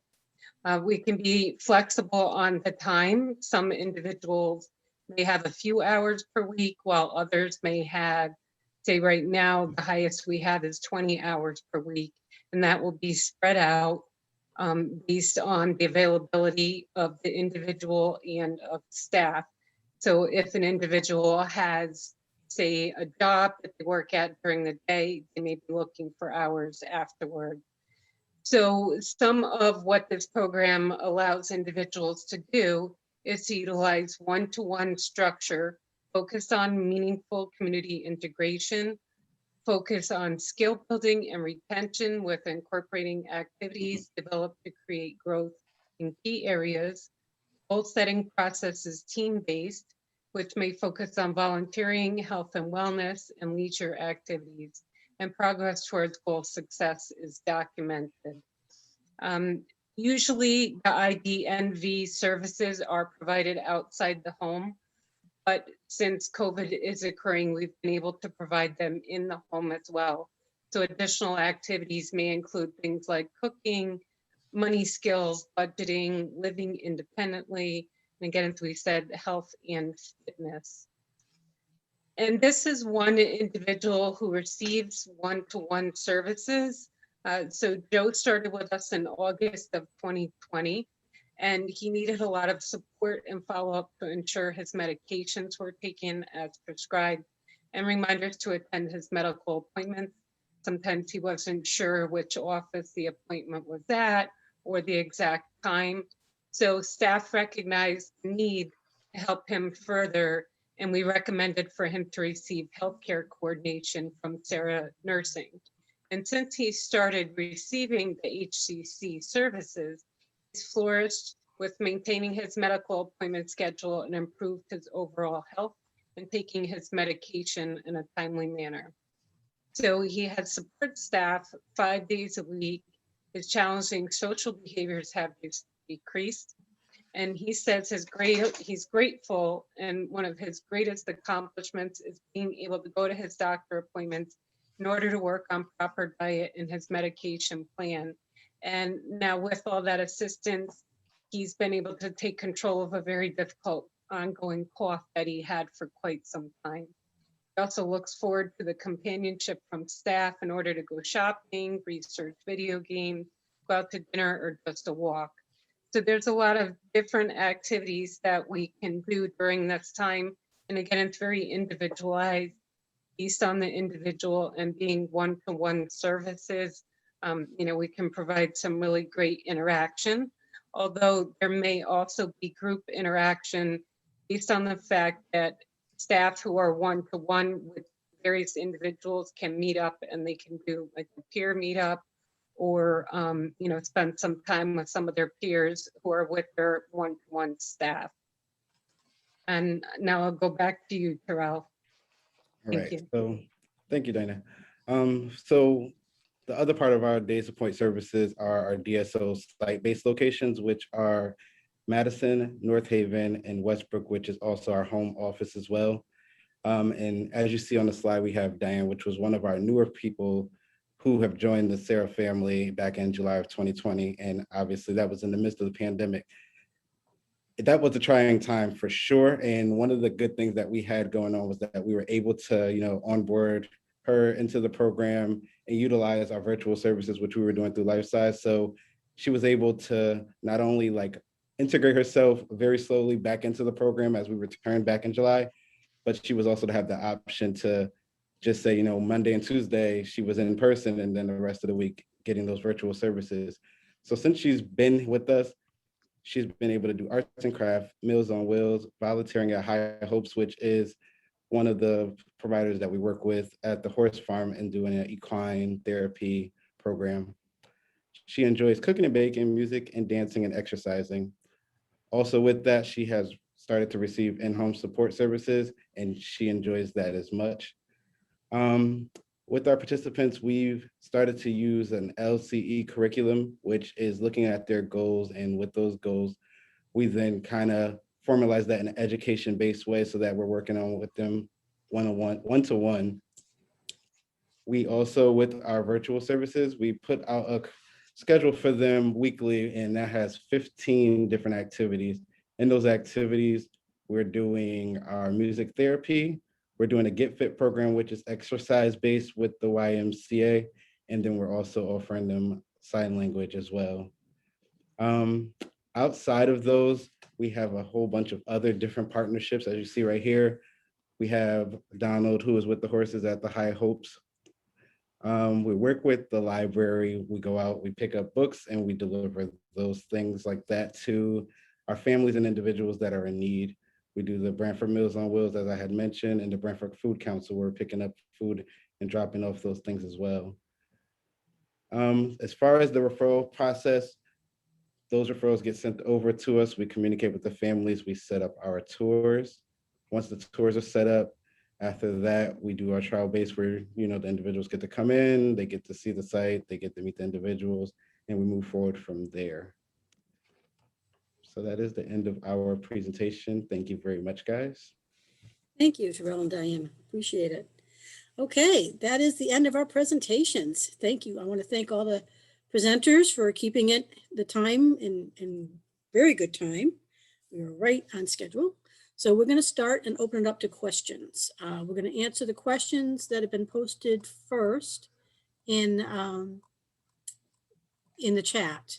And then we'll move on to people who, if you have a question, you can raise your hand. You can do raised hand on your screen. I can't see it because I'm a co-host. I forget where it is. It's somewhere on your screen where you can raise, on the bottom of your screen, I think, where you can raise your hand or next to your name in participants. So Amber and Crystal, do you want to go ahead and go over the questions that were asked? Sure, I'll grab those if that's okay. There weren't, most of what was put into the chat box were the contact information from everybody, so that was wonderful. We did have a couple. Chris Ziegler had asked if there were waiting lists for most of the programs. She had specifically asked after Chapel presented, but about all the other programs as well. Why don't we just go one by one and see what we've got? So we'll go in the same. We'll go in the same order, although Amber's not here now. So Christy, you want to talk about Chapel Haven? Is there wait lists for your day programs?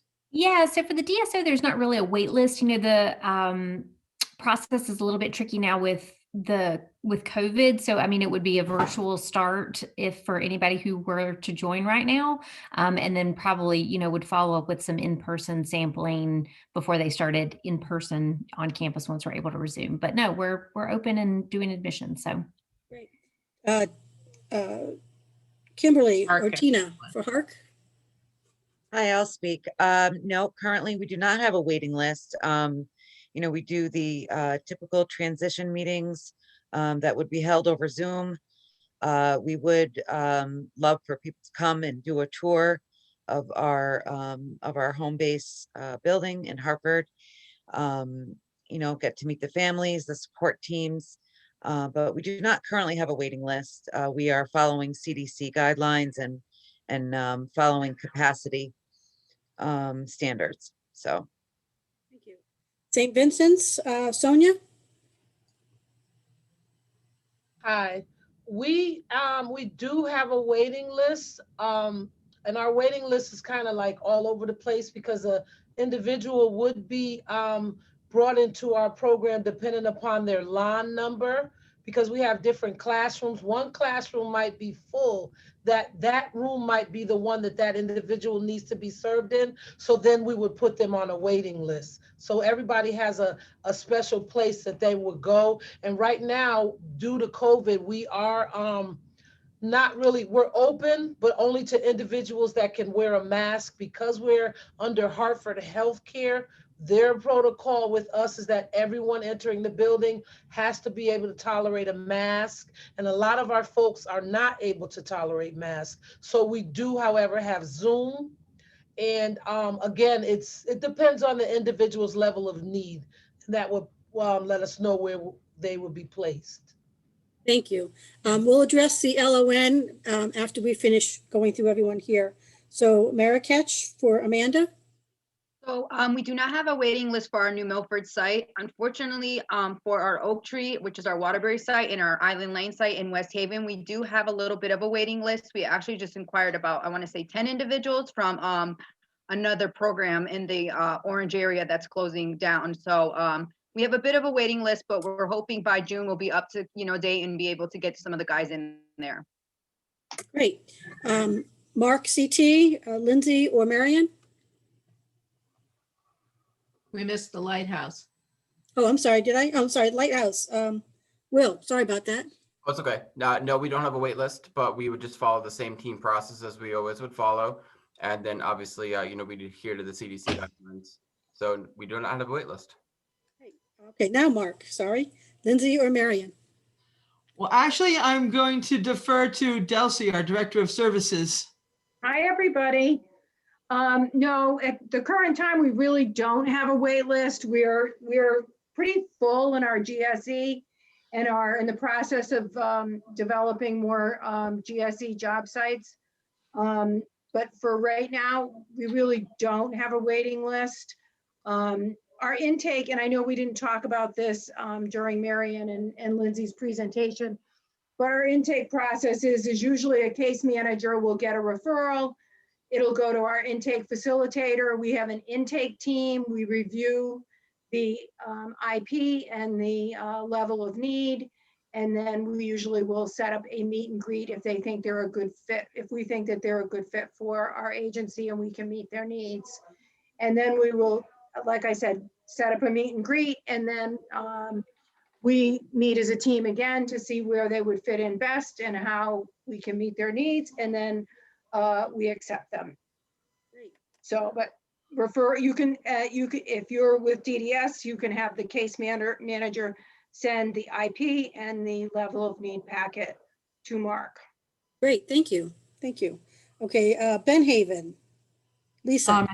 Yes, at this time, we do not have a waiting list. It's based more on if we feel we're a good match and you guys would feel the reverse, that you're a good match for us. We are fully in person though. We do follow the Connecticut Gov and CDC guidelines. Great. Vista, Stephanie. Hi, so we do have a wait list for certain days of the week. Some days are fuller than others. And because we have limited capacity to the CDC guidelines, some days are full. And so we have to start people virtual at this time. Once that opens back up, we'll have more flexibility with that. Okay. And UCP, Christine? Hello, we are fully in person and there is not a wait list for our day programs. We would just want to have a conversation, do a virtual meeting, and then we can do a virtual tour, or we can have you come visit our program after hours as long as nobody else is in the building. So unfortunately, you can't see the program up and running, but you can at least see the space and meet the staff. So no waiting list. And Sarah, Terrell or Diana? Yes. So Sarah does not have a waiting list as well. We would just, like everyone else had mentioned, have your packet sent over, we'll review. At that point, we'd then make contact and set up a tour, and then we'd move forward.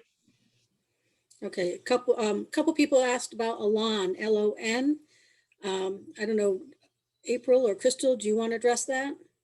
Crystal typed in the response. I'll just add to it a little bit. The level of need is a tool that DDS uses, and it's an acuity tool to see the individual's need. The higher the line, the higher the level of need. And then that's used for everything in terms of figuring out what kind of support you need. Can you be in a group, or do you have to be a 1-to-1 or a 2-to-1? It's also used for budgeting. It's controversial at times between the parents and the individual and the institution, DDS, as to its accuracy, because it's very hard with our kids or individuals to take the actual individual and fit them on paper into numbers and things like that, to then get a clear picture of who they really are. Great. Do we have any other questions, Crystal? Just can I just add a little with the level of need also, that somebody had asked who determines it. And I know we mentioned DDS, but I know that also information comes from providers who might be working with them as well. So it could be from schools or maybe day programs that you're already in as well. So I just wanted to add that. And you had asked a question about artwork and for Vista, and if they recorded and if they put it up on YouTube. That was for Mark CT that does the videos. Oh, Mark, okay, yeah. Oh, they do the meetings on Zoom, but no. Do you want to go ahead and answer, Marion, or do you want me to? Well, I'm sorry, could you just say the question again? That was the question I had asked about recording the shows that you do and posting them to Facebook, but I believe you do a more like a social group, right? Well, this is basically, how we do our programs. So like if you attend Mark, you would attend one of our Zooms. It would, be sort of like us going to another provider and saying, hello, I want to come and do arts and crafts today type thing, Yeah, so it's more like a social group or skills group. It's yeah, you're not recording them and posting them. Things. No, we're not. I think that there's kind of a liability to that, because what we've had to do, this is Delsey, by the way, what we've had to do is have families and guardians sign off permission slips for their people served to join our Zoom meetings. Also, they have to understand there's a level of professionalism and appropriateness that you have to have. And I think posting them, again, we would have to get permission, and inviting people to them, there would have to be a process to have that happen. Right. Well, it sounds like some of them are doing some really good work. So if you can push it along, CTFSN would be happy to help post those and get those out. Yeah, it is a great program. Yeah. Well, thank you. Any other questions? Yep, we had one more just come in. They are wondering if any other programs supported clients on a 2-to-1 basis. Yes, we have a program that supports somebody on a 2-to-1 basis. Say who you are, Delsey. Delsey Eisenberg from Mark Incorporated. This is Will Robinson from the Lighthouse. We also have individuals who need 2-to-1 support. Amanda Pirillo from Marrakesh. We as well provide services to individuals that require 2-to-1 support. Anyone else? Yep, we just had another one come in for a high LON, yet highly social individual. How often is 1-to-1 support used in conjunction with frequent group activities and social bond support? Okay, that's a general question. If you want to unmute yourself, if you think you can answer that question, or. I'm just going to add there, I think it would vary from program to program. Yeah, I would think so. We want to do each, does everyone want to answer that? Or Terrell, do you want to start with that one? Does Sarah do that, or? So our 1-to-1s in the DSO, we normally do not take them. We look at them person-to-person basis, and that's just because of the ratios in which we support with the staff right now. So ideally, we kind of look at those on a person-to-person basis. So I wouldn't be able to really touch upon that unless I'm looking at the specific individual. All right. Christine, do you want to say if UCP does that? Yeah, I would agree with that. I think it's a very personalized, we take a very personalized approach. So it depends on what the person needs, what the person's needs are. And we need to make sure that if we're accepting someone who's a one-to-one, that they can be safe in a social environment. So we have to really kind of look at the whole person and get a sense of what their needs are. But for some of our one-to-ones, we can, with their one-to-one support, they can join group activities, they can be part of the group, they can go out in the community. It just really depends on what their needs are. I think that speaks a little bit to what I was saying about the lawn being a difficult tool sometimes, because it's a number, and just what Christine just said, it's really individual. You have this lawn number, but you have to see what the individual's like and how they fit into any one of these various specific programs. Okay, do we want to, Vista, do you offer that sort of service, or is it still very individual? Well, we don't provide one-to-one support. It's a large group setting. On rare occasions, we have individuals who their family might hire like a private one-to-one to work on some specific skill set. But we don't typically offer that support. Okay. Mark, Lindsay, or Marion? Oh, I'm sorry, Delcy. Did you already answer that, Delcy? Yes, yes, we have several one-to-ones that interact in social groups, whether it be the DSO or in our employment department.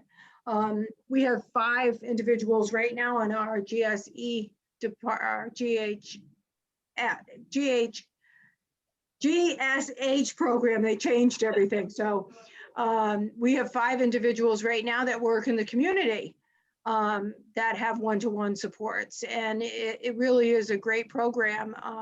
But again, that is all based on the level of need, what the individual's needs are, what may be some of the behaviors of the person, that needs the one-to-one.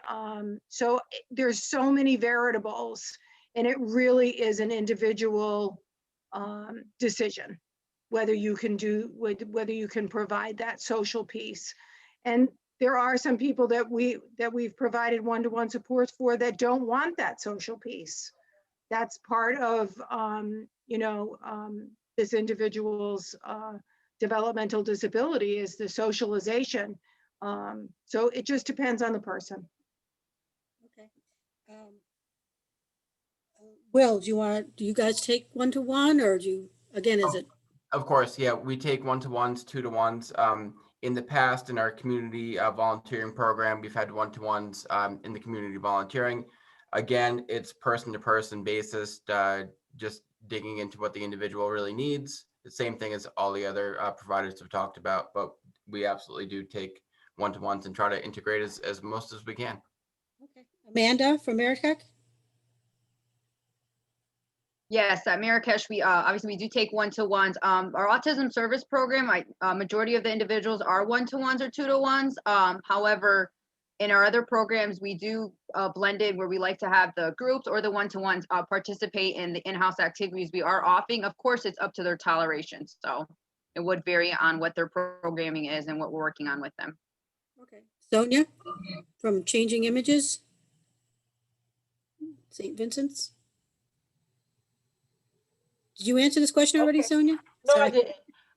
We actually just started, I want to say within the past, before COVID, maybe a year before that, we do have 2 individuals that are one-to-ones, and we ask that the individuals that are working with our participants, that they kind of join in with whatever we're doing during the course of the day.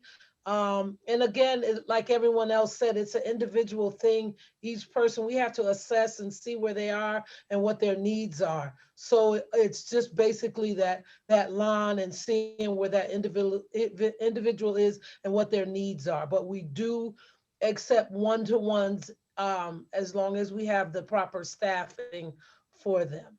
Great. Okay, Hark, Kimberly, or Tina? Hi, yes, we do accept one-to-ones, and we do currently have one-to-ones. Historically, we've had a few two-to-ones, but currently we do not have two-to-ones. I don't think it's for any specific reason. It just hasn't come up on our doorstep lately. But you know, I think I'll just piggyback on what everybody else is saying, that it really is an individualized program that will be, you know, set up to cater to the person's you know, service needs and interests. But I have one-to-ones that are out at our group supported employment sites that are joining the crew and working right along with them. You know, they may have a different schedule, you know, depending on their needs. I have one-to-ones that are in our in-house employment readiness center. You know, they may not do well throughout, you know, participating the whole day. They may, you know, they may kind of come in and out and in, you know, depending on their needs and what their interests are. But yes, we do have one-to-ones. And Christy at Chapel Haven? Chapel Haven does not provide one-to-one staffing. So certainly within our medium and large group setting, we do individualization, but we do not provide one-to-one staffing. Okay, good. I hope that answers your question, Colleen. If not, type in anything else. All right, that's good. Now I see Will posted that all the staff have had their first and second round of COVID vaccine shots. I kind of am making an assumption that almost all of your programs have any of your programs not? You can jump in if you haven't. Okay, everybody's had their first and second shots. Yeah, we actually made an executive decision to be able to do that relatively early on.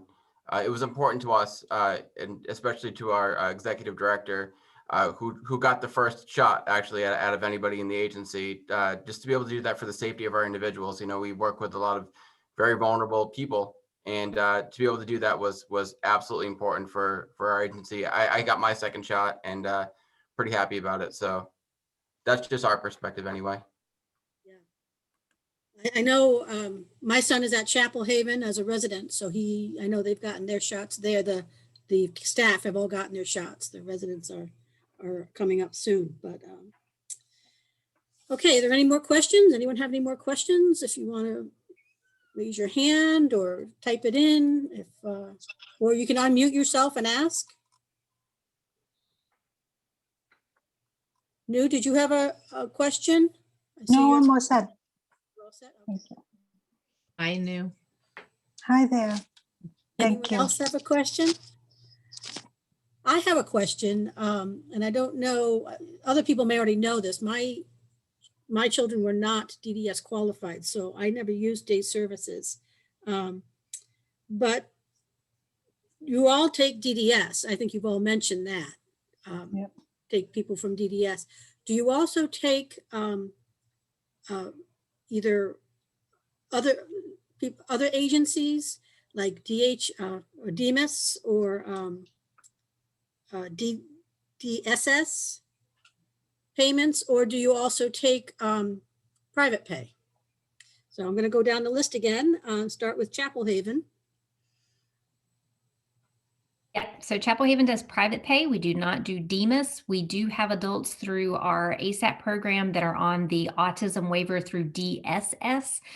That doesn't kick in for day programming for that population, but it does cover some community-based supports.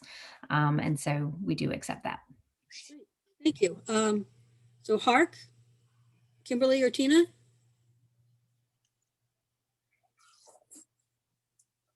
Sorry, had to unmute myself. We are majorly funded, you know, get our funding through DDS. We do not do DMIS, and the birth to 3 program that we do have, Kimberly could have spoke more on that, so I do apologize, but they do get funding for their birth to 3 program. And private pay? I'm sorry, yes, we do take private pay as well.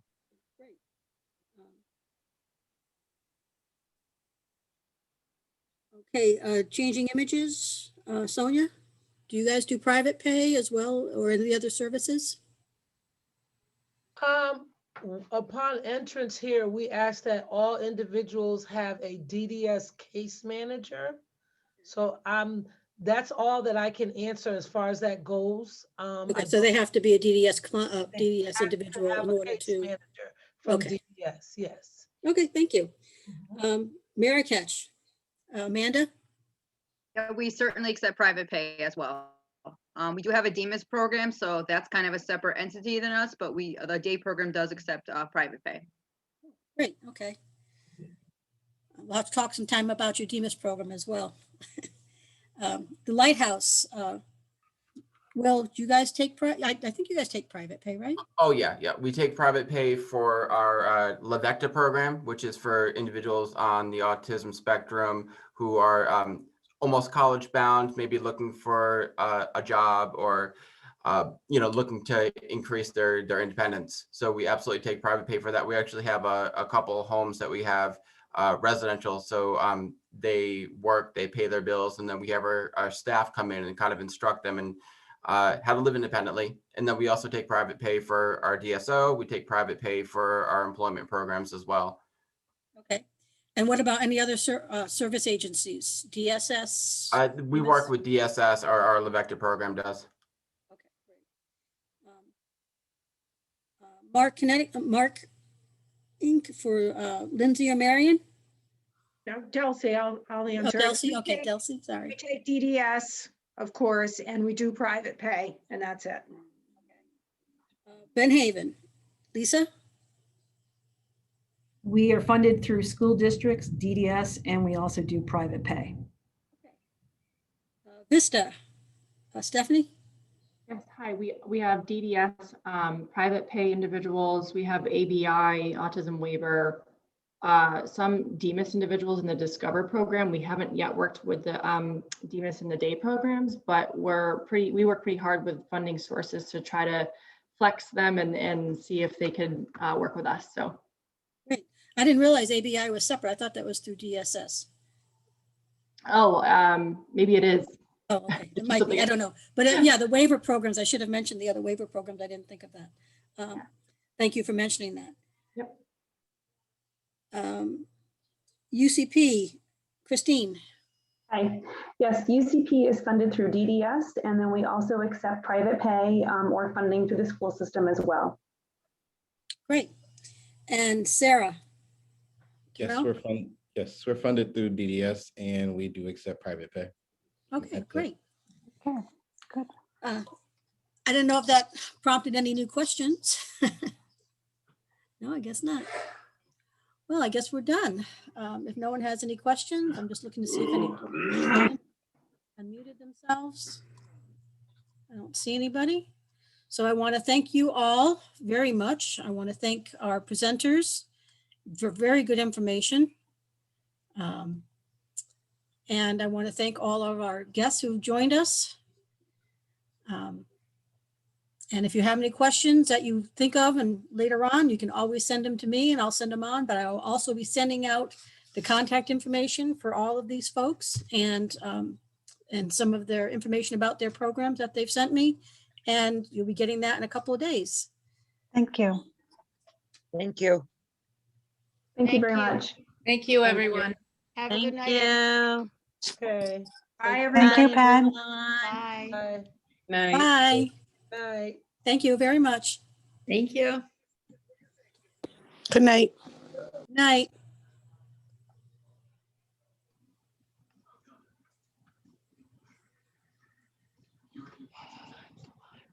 My son Brady